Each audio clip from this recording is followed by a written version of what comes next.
My name is Ashley Parker, but I go by my last name, so you can just call me Parker. And I'm the Health and Wellbeing Specialist in Risk Services. My background is in nutrition and wellness, but I'm also a certified yoga teacher, so I'm really passionate about helping people feel good in their bodies. And so I'm really looking forward to helping you find small ways to add a little bit more movement into your days.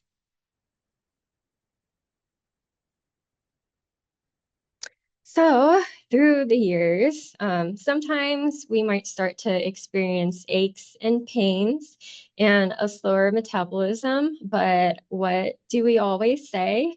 We're always saying that, oh, that's just happens because we're getting older, at least in my experience. But what if Additionally, it's because having a sedentary lifestyle is just growing ever more popular these days. And today, society just makes it really easy to stay still. And it seems like there's just so many reasons to not move. For example, we work at a desk lately. After work, we go home and rest, and we really like being comfortable, myself included. So getting up and moving around can start to feel a little bit like a chore. And when it comes to moving, maybe there are some thoughts such as you don't have any time, or you're too tired, not fit enough, not motivated. Maybe you've tried before and it just like has. So as we get through today, reflect on what motivates you the most to get you up and moving. What benefits are the most important to you? And if you're not sure yet, that's totally fine. We'll talk about a lot of things. So hopefully one will come to you.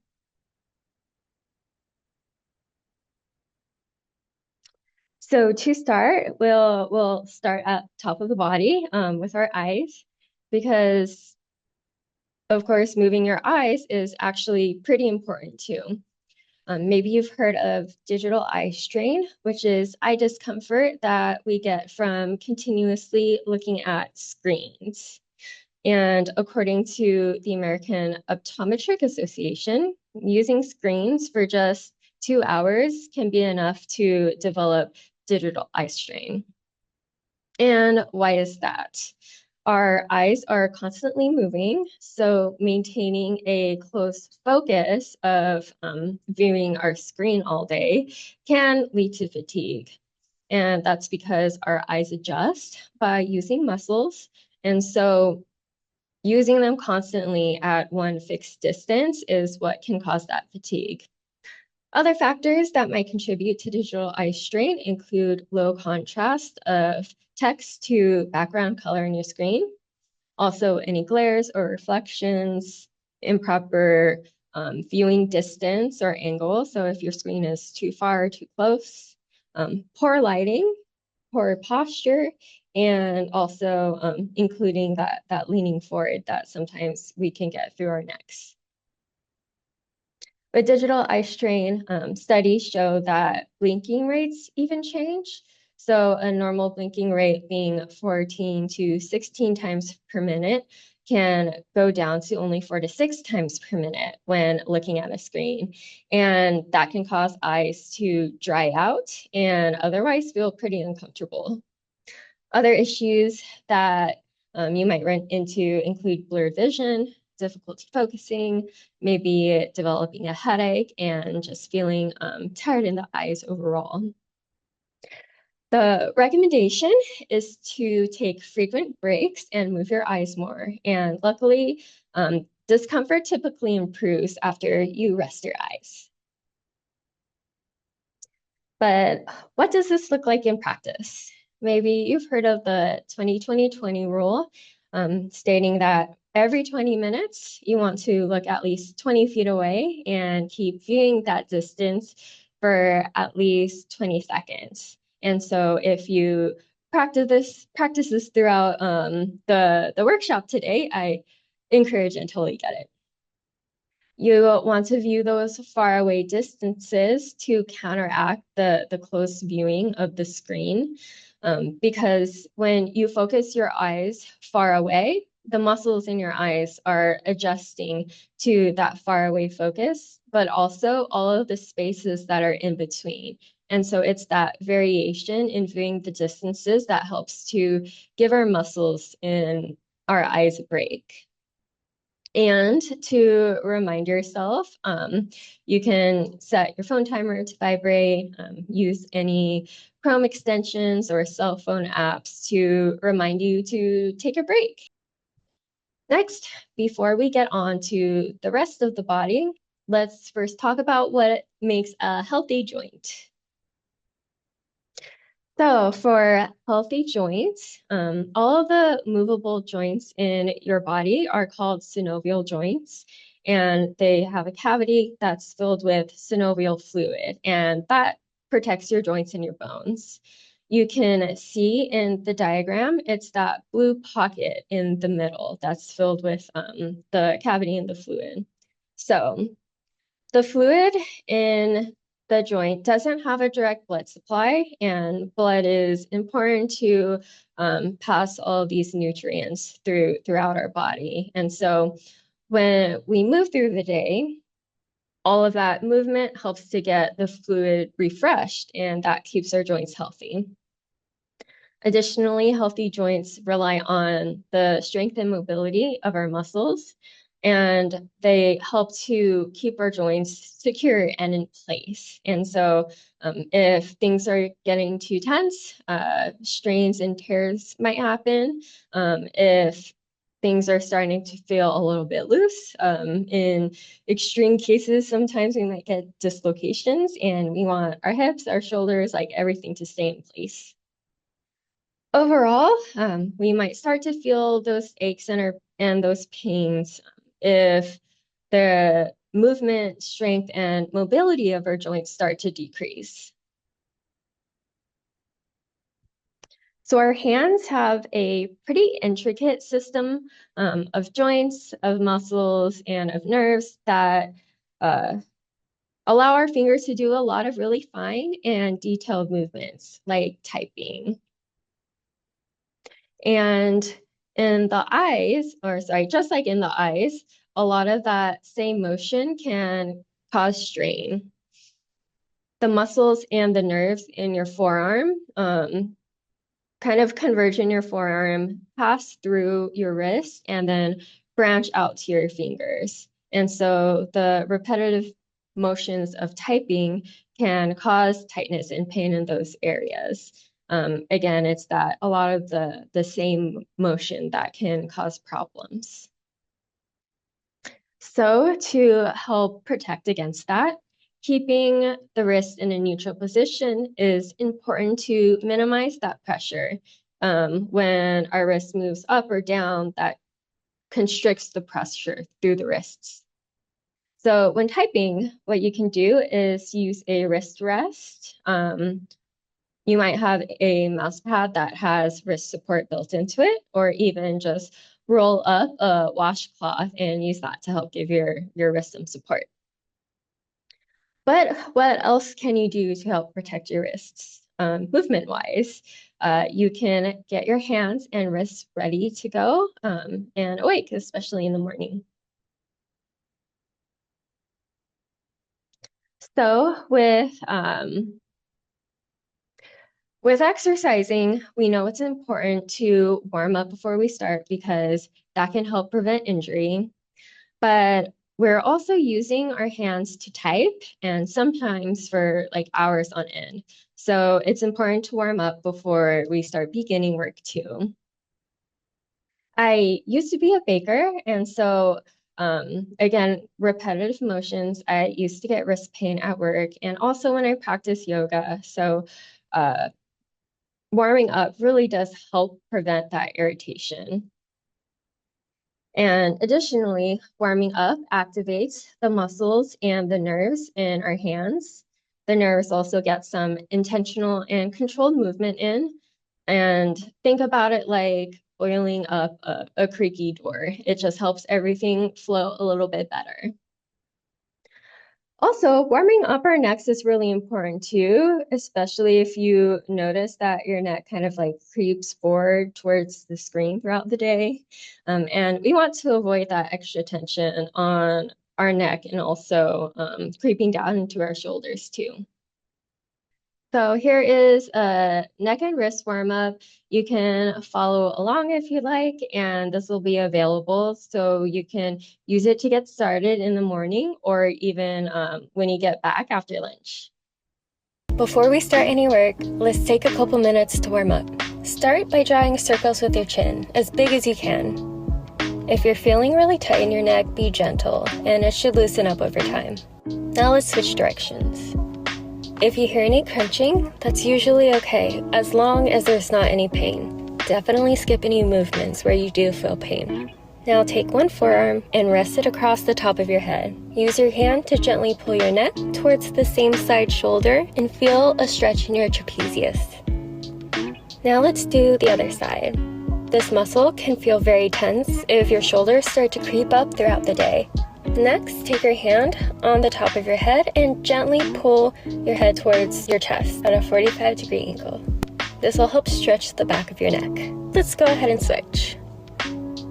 This also gets into your rhomboids a little, which can help relieve tension in your upper back. Now, turn your head as far left as you can go. Turn your head so you're looking right. Now let's counter that forward lean in our necks from staring at screens all day. Take your chin and tuck it back towards your spine a few times and relax into a neutral position in between. Ignore the double chin moment, just use this as a reminder so your neck knows what it feels like to be in a neutral position. Now let's move on to our wrists. Roll your hands against each other, so the fronts and then the backs of your hands roll against each other. Go in the opposite direction now. If it feels better, you can pull your hands apart and just roll your wrists into circles. Be sure to switch. Now extend one arm in front of you, palm side up. With your opposite hand, pull the fingers of your extended arm gently downwards to feel a stretch in your forearm. Now go ahead and switch. If this is too much, ease up on the pressure. Now take that extended arm and flip it palm side down. Use your opposite hand to gently press your knuckles towards you, and you should feel a stretch in the top of your forearm. Go ahead and switch.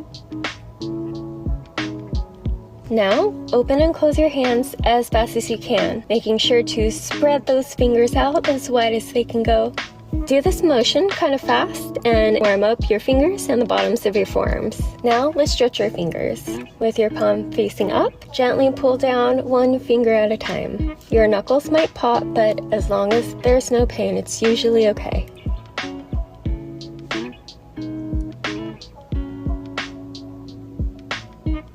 When you get to your thumb, flip your palm away from you and pull your thumb gently towards you.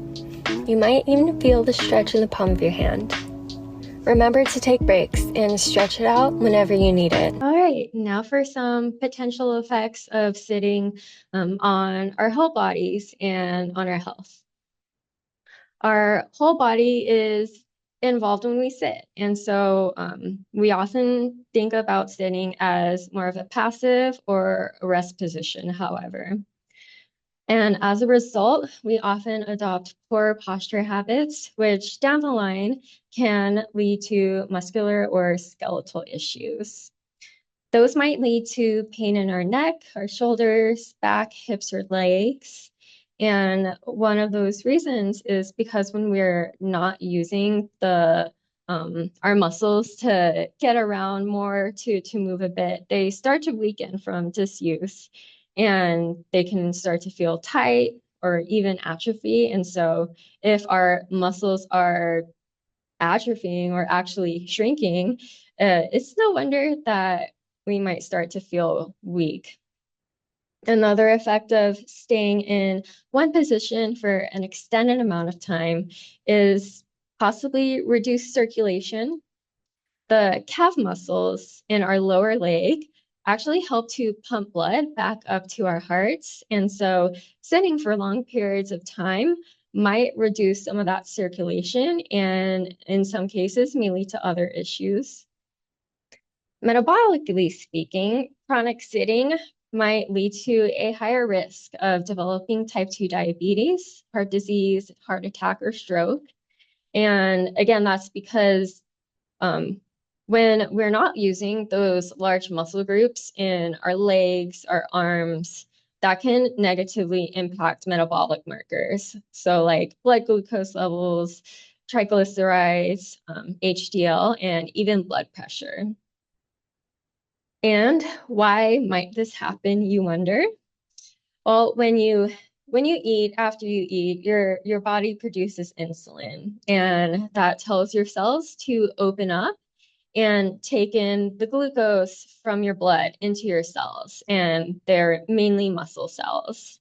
But when we remain seated all day, all of that energy from our food kind of just stays in our blood. If you're not moving, your muscles don't need to let in all of that glucose. And so your body responds by producing even more insulin to try and get that high blood glucose lowered. And if that happens consistently over time, it might lead to metabolic issues down the road.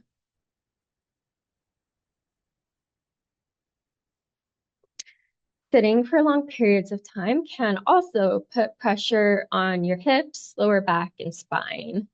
This pressure often occurs when we're sitting at kind of awkward angles. And so your muscles might end up feeling a lot of tension because we might be sitting in these positions for a long period of time. Exaggerated curves in the spine overextend the muscles that support our spine. So that bottom diagram. And that overextension can lead to fatigue and to aches. And additionally, those spinal muscles are not conditioned to support proper posture. And so when sitting up more or less straight with like proper posture, our spine curving naturally the way it means to, like in the top diagram, it's no wonder that our muscles might start to feel weak when we're first trying to adapt this upward posture.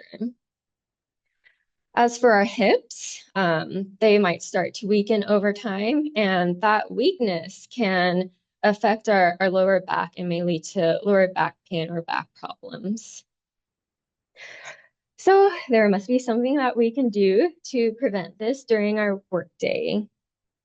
And that is using proper posture, because naturally the way we sit matters.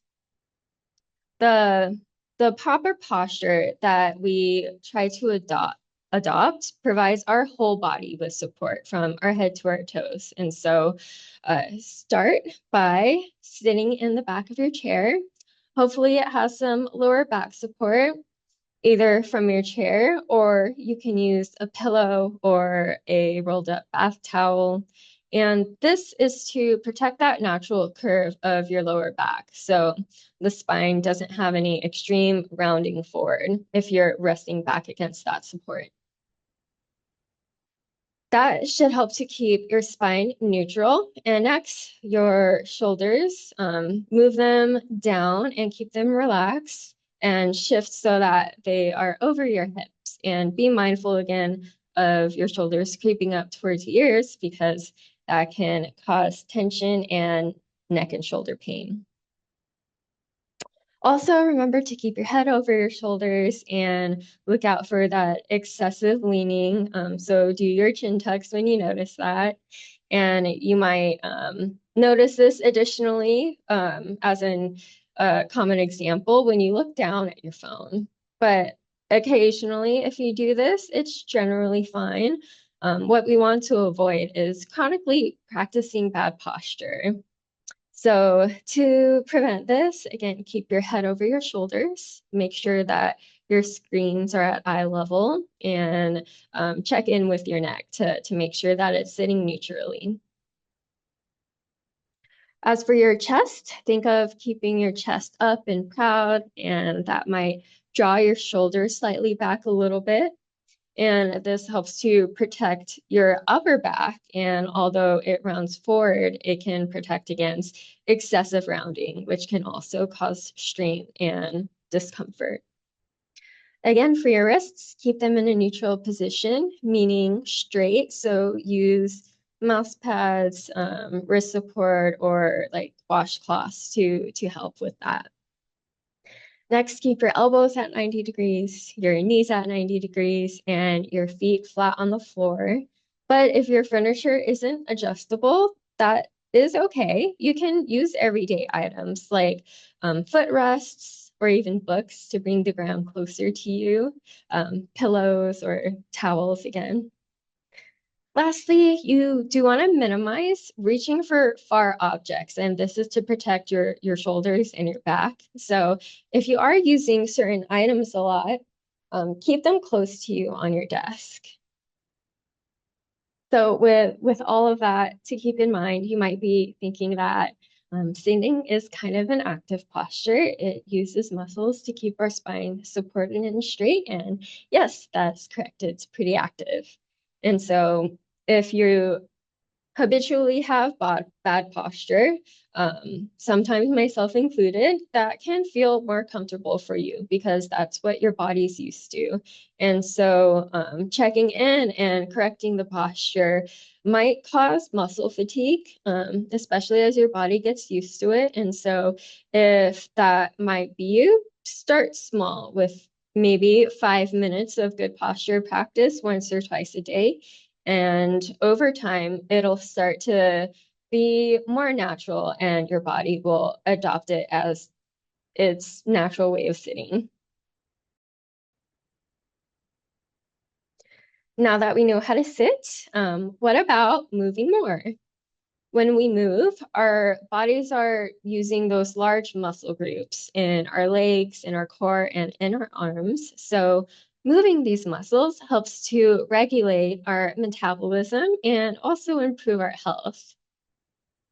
If we are feeling achy from time to time, like if we have lower back issues, or like lower back pain, it could be hard to move. But sometimes it's that those aches and pains are a symptom from a lack of movement. So resting and further reducing activity is sometimes not the answer.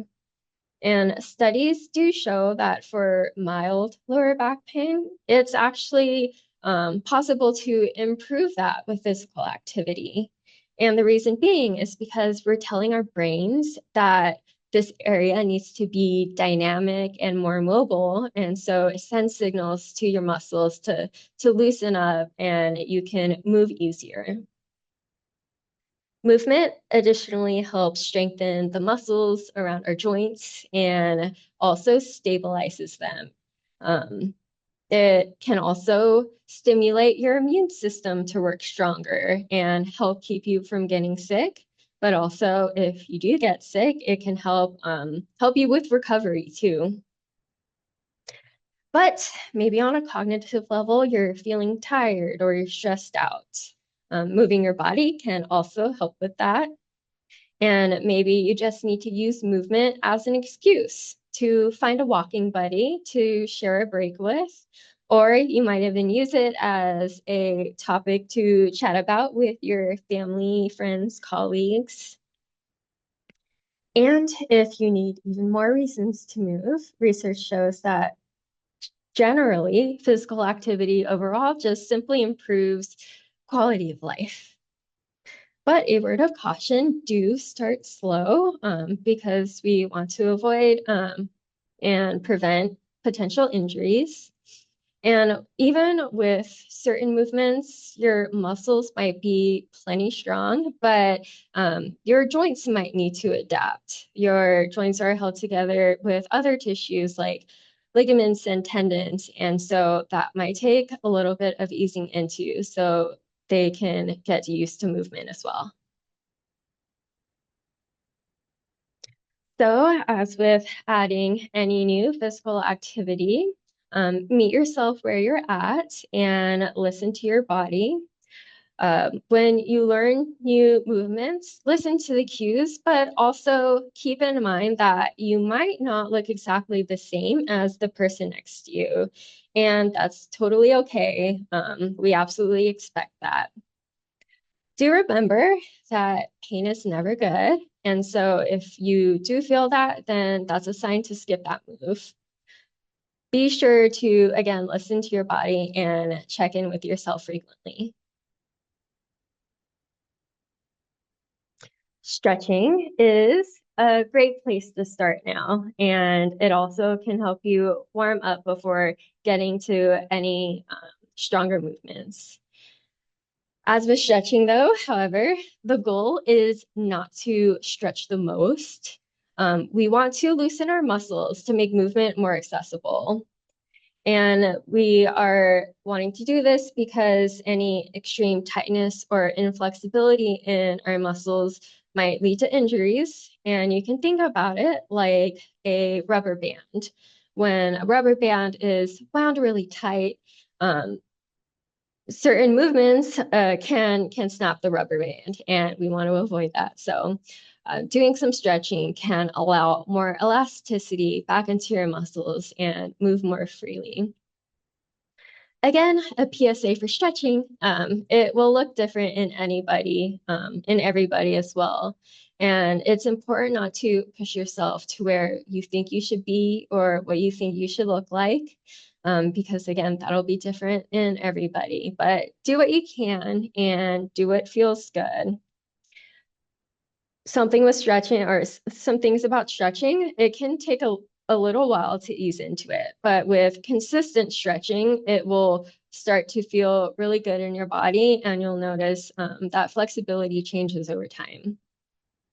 In the resources, there will be a stretching video that you can try at your desk, and there are stretches that you can do from your chair. So maybe fit those in midway through the morning or in the afternoon. And of course, you can always do single stretches as you feel that your body needs it.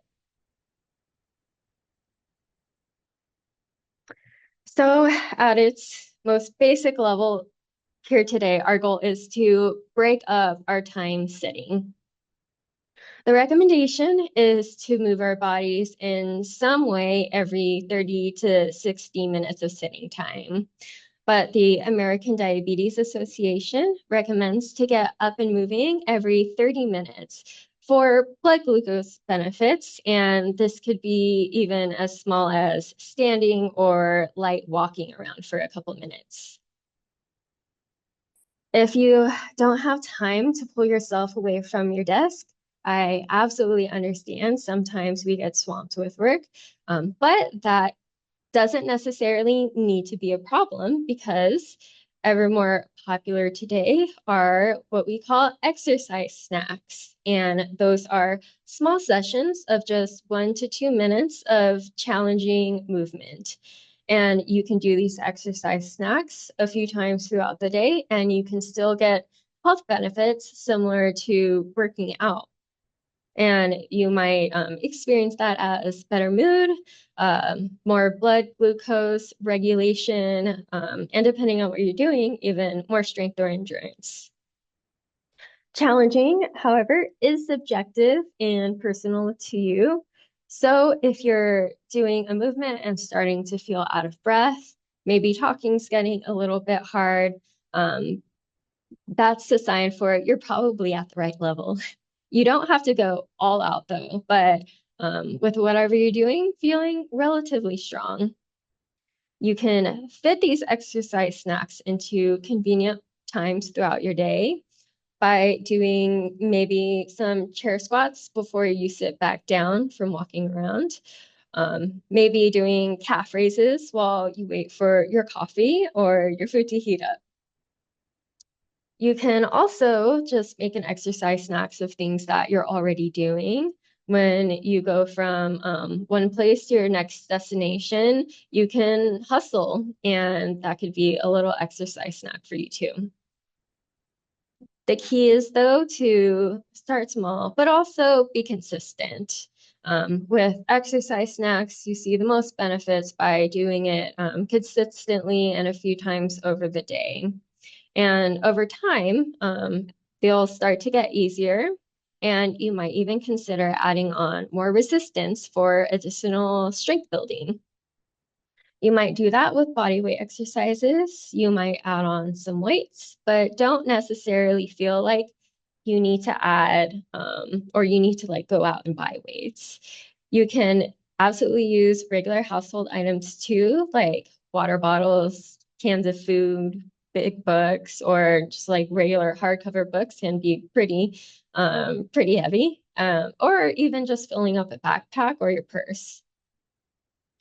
Fun fact though, for using strength building exercises, that can be a pretty handy tool for long-term blood glucose regulation. And the way that happens is that strength building movements open up the channels that let glucose into your muscle cells. And so additionally, it stimulates those channels to stay open for up to 24 hours. And comparatively, if you are going on a walk, that helps to regulate blood glucose in that present moment as a immediate response. So adding on some sort of strength or resistance exercise on top of that is another great layer to help improve your metabolic health. So if you're wondering, what you can do when you're still at your desk. Here's some ideas to get you started.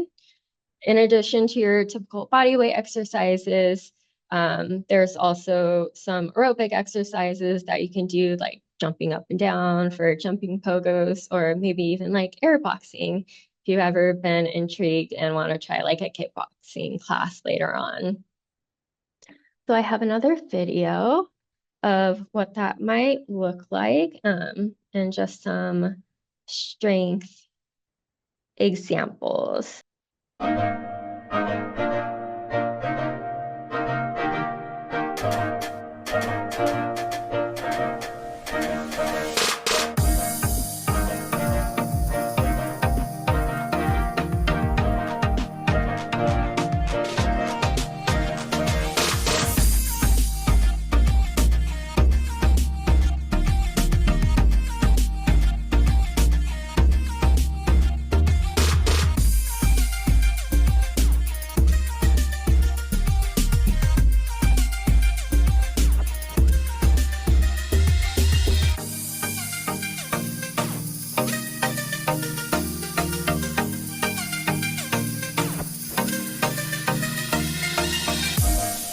The great thing about doing any sort of exercise is that you can tailor it to you. You can level it up with like more resistance if that's what your body needs, or you can tone it down if you want something more gentle. It's just very much pick your own adventure. So I do recognize that maybe there are times where doing obvious exercising at our desk is not necessarily realistic, but you still want to do something for those benefits or to get stronger. So in those cases, for example, like if you have an open office plan, I understand. Maybe one day you'll get there where you're doing like exercises and inspiring your team to do the same too. And I do know folks who do that. So before we get there to that point, what else can you do? And maybe we have some ideas here in the chat. Stretches, yes. Exercise snacks. Yeah, go ahead and give it a try. It's a nice energy boost too. So some things you could do in like secret, one being isometric contractions.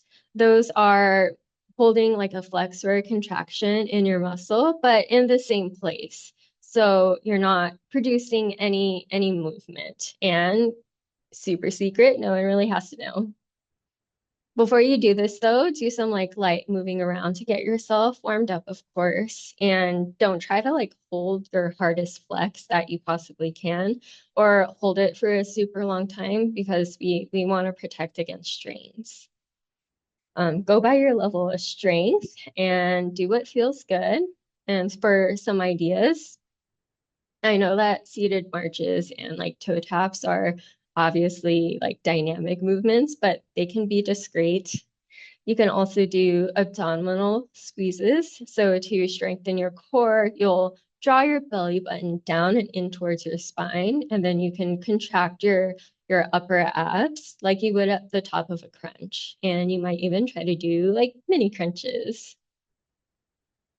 I won't go through all of them, but carrying objects that are heavy is something that we often do. So maybe take a moment to like reframe it and think of it as like a strength building activity too. I will, however, I would be lying if I said that I've like never done any exercise snacks in a bathroom stall. But sometimes you just have to do what you have to do, and taking like a minute to get some movement in can feel really good. But maybe you're not super into exercising, and that's totally fine. I encourage you to find moves that make you feel good or like ways to move. There is this whole category of non-exercise activity. And fun fact, it's actually a significant portion of the energy that our body uses throughout the day. And it also still counts as movement. For example, when we practice good posture, holding your spine in that neutral tall position takes energy for our muscles to support it. And also fidgeting in our chairs count and help to relieve stress in our static muscles. Think about, what are you already doing? Are you on the phone? Can you go hands-free and walk around? One of the folks that I was talking to recently even told me that they don't care for exercising, but they like to get around by walking or biking and much prefer that mode of transportation as their daily movement. If biking is sounding like fun to you, TAPS has a lot of really great resources to make biking more accessible, and I'll have some of that in the resources. But if you like walking, that's also a great way to add movement. And the scenery on campus and also in Scotts Valley is really beautiful. And it can feel really refreshing to go out and get outside. So we have gone through a lot, and it might be a little bit overwhelming if you're trying to figure out how to fit all of these tips into your day. But don't worry, you don't need to try to do it all. Think about, on your busiest day, what's one thing that you can do? Doing that one thing is always going to be better than doing nothing. As for when, again, what are you already doing? You can warm up your wrists while your computer boots up. You can do seated marches if you're stacked with meetings. But sometimes it can be a little bit challenging to remember to do these throughout the day. And so use reminders, use alarms. There'll be some lists in the resources too. And one of my colleagues even has a dedicated kitchen timer to help them be more accountable with standing too. So lots of options, and you might try a few to see what works. As for staying motivated, first try setting some goals. Pick something really small that you can do consistently, but every day. You're always welcome to do more, but at the very least, on those days that everything is just crazy and totally packed, what's that one small thing that you can fall back on? Because when we consistently do just one small thing, it is still a win. And when we're trying to add new things into our days, having those wins add up is really what is most important in getting them to stick. And research does show that when people make small changes and can maintain them consistently, that's more successful actually when compared to trying to add a whole bunch of things all at once. Also, take some time to check in and see how things are going. Are you having fun? Are you feeling more energized? And if you like to share your health journeys with other folks, finding an accountability buddy is a fabulous way to get new things to stick. But also, spending time with people who are doing the things that you want to do or following positive social media can be great options too, because when you see other people succeed, you're also more likely to succeed. It's that whole we're a product of our surroundings. With what you do, track your progress. And when you track, remember it can be a super small action, but a win is a win. And the whole goal is to maximize the number of wins that you have and keep that positive feedback loop going. And remember, even if like your overall goal is to go jogging, you did that yesterday, but your schedule got in the way of today and you can only do some stretches, that's still work that you just did, and that's still a win. And at its most basic, try to get 1% better, do 1% more today, and it adds up really quickly over time. We just want to be avoiding that all or nothing mindset because doing a little still counts. Remember that non-exercise sort of activity, all that moving, refreshing our joints, every movement counts. So before we wrap up, take a moment to ask what inspires you to move? And really quick, I see some messages in the chat. Um, Thoughts on getting a walking pad? Um, Walking pads can be a great tool to use. Yeah, and being well hydrated to make sure that there's extra trips to get up and walk around. Oh, and getting up to use the garbage. Yeah, great ideas, everybody. Thank you. Yeah, so getting up, walking around, seeing your colleagues, if they work in different areas of the office. Maybe you're wanting to spend more active time with your kids or connect with your family in a new way. Maybe you want to feel better in your body, improve your overall health. But the point is that moving more and doing more throughout your day, even when you're at work, doesn't have to look like a huge workout session or even going to the gym. Just adding in what you can throughout your day is beneficial compared to nothing. So check in with your posture, see if you need a pick-me-up exercise snack, wiggle your fingers, and if you can, go outside and look at trees, and bring it back to reflecting and celebrating that your body really does a lot for you.